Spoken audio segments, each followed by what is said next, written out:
Fred Dumalagan, also known as Fred Moro, is a renowned stuntman with a fascinating life story, starting as a humble vegetable seller in Manila in 1970. Moro worked as a gardener and taxi driver in Manila, ensuring the lush landscapes of the city were maintained and traffic avoided. Moro, a natural athlete, joined Daredevil Stunts troupe under pushing physical boundaries.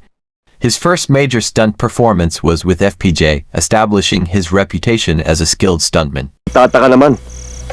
Alam na alam nila mga kilos namin. Lagi silang nakahanda. Matandang kahoy para panirahan, Flavio. Maraming salamat sa mainit na pagtanggap niyo sa amin. Mabuhay si Flavio! Mabuhay si Flavio! Ako unang kakalas. Usapan yan, ha? Ako muna. Wala na magbigay ng tips sa inyo. Sa racket na ito, Magsitigil kayo. Unahin natin ang kwarta. Bago yung pangilalim. Bawat palayok, may kasukat na suklob, Marvin. Hindi pa lang siya nakakatagpo ng katapat. Espesyal na taong hinihingi mo sa akin. Pues, espesyalista sa ganyang linyang ibibigay. Hihiya nga ako sa'yo, Marvin, eh. Para makabawi naman ako sa mga kapalpakan ng mga tao ko. Ako mismo ang bibira sa kanya. Para masubukan ko kung kaya napasama yung bagsak ko, oh. Pare, upo kayo. Hindi ko pa natitsyempohan. Pero huwag kayong mag-alala. Tinatrabaho ko yun.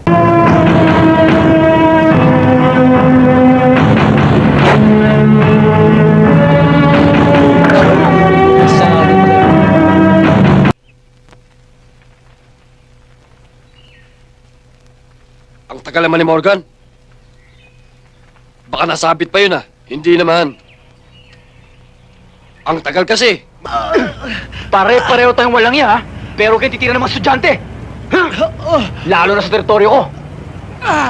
Nasaan ang kwintas? Wala sa akin! Nasaan ang kwintas? Talagang wala naman. Sige, dumito ka hanggang gusto mo. Lahat ng kailangan mo, ibibigay namin hanggang makakaya namin. Huwag mo kaming alalahanin, Bayaw. Salamat, ha? Siya nga pala. May dala akong konting pasalubong. Pasensya na kayo dito. Ito, Bayaw. Kailangan mo yan. Wow. At ito naman.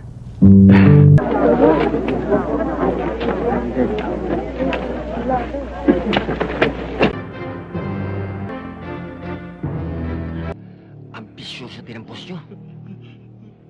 Pero inyo, gusto pang agawan ng trono ang boss ko. Ha? Ikaw. Kailan ba si Boss Gabi? I'm an icon, man. Ain't no girl about a 10. I should fuck her in the Benz.